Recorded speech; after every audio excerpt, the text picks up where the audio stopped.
Hi అందరికీ నమస్తే. ఈరోజు బ్రహ్మముడి సీరియల్లో ఏం జరిగిందో తెలుసుకుందామా? తెలుసుకునే ముందు ప్లీజ్ సబ్స్క్రైబ్ మై ఛానల్.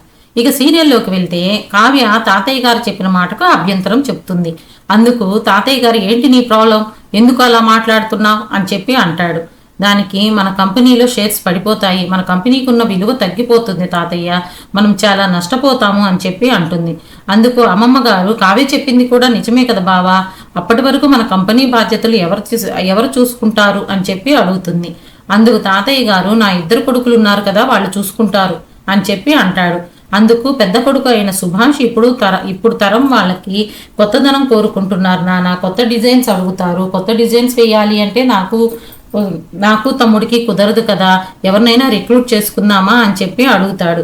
అంతలో రుద్రాని నా కొడుకు ఉన్నాడు కదా నాన్న, వాడు చూసుకుంటాడు అంటుంది.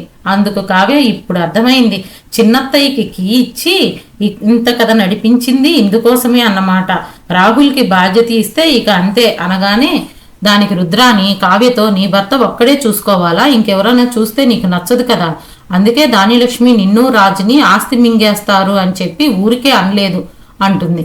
అందుకు అపర్ణ రుద్రాణి ఇంకొకసారి నా కొడుకు కోడల మీద నింద వేస్తే నేను ఊరుకోను, నీకు నిలవు నీడ లేకుండా చేస్తాను అంటుంది. అంతలో తాతయ్య గారు రాహుల్కి అప్పగిస్తాడు.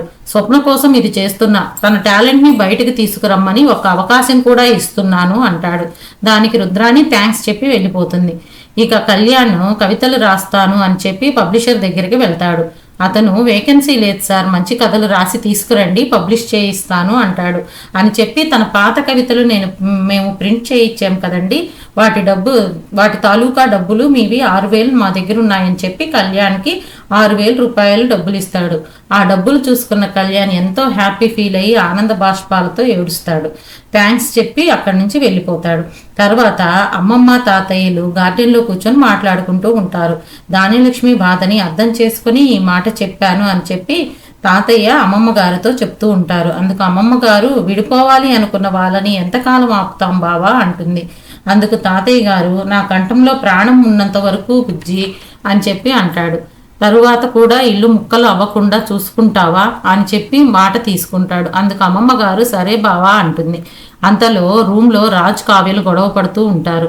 రాజు ఇది తాతయ్య నిర్ణయం, ఎవరు అడ్డం చెప్పకూడదు అనగానే కావ్య ఒక జులాయిని తీసుకువెళ్ళి అంత పెద్ద పోస్ట్లో పెడితే కంపెనీ పరిస్థితి ఏంటి, మీ ప్లేస్లో కూర్చోబెట్టారు పైగా అని చెప్పి అడుగుతుంది. దానికి రాజు కంపెనీ గురించి నీకెందుకు, అయినా నా ప్లేస్లో ఎవరు కూర్చున్నా నీకేంటి ప్రాబ్లం, పిన్ని అన్నట్లు నా ప్లేస్ ఎవరైనా ఎగరేసుకోకపోతే నా మొగుడి వాటా రాదేమో అని భయమా, అందుకే కళ్యాణ్ కూడా ఇంటికి రాకూడదు అని కోరుకుంటున్నావా, నీకెప్పటి నుండి ఆస్తి మీద మోజు పుట్టింది అంటాడు. అందుకు కావ్య బాధతో నిజమే కనిపెట్టేశారా మీరు, నేను ఆస్తి దోచుకుందామని చూస్తున్నాను, నేను ఏం చేస్తున్నాను రేపటి నుంచి మీకు అర్థమవుతుందిలేండి, మీరు వెయిట్ చేసి చూడండి అని చెప్పి అంటుంది. తర్వాత కళ్యాణ్ గురించి అప్పు వెయిట్ చేస్తూ ఉంటుంది. కళ్యాణ్ వస్తాడు. ఇద్దరు కలిసి డిన్నర్కి కూర్చొని 6,000 రూపాయల గురించి చెప్తాడు. ఇద్దరు కలిసి డిన్నర్ చేస్తూ ఉంటారు. అంతటితో ఈరోజు ఎపిసోడ్ అయిపోతుంది. రేపటి సీరియల్ అప్డేట్స్ కోసం please subscribe my channel. Thank you all of you.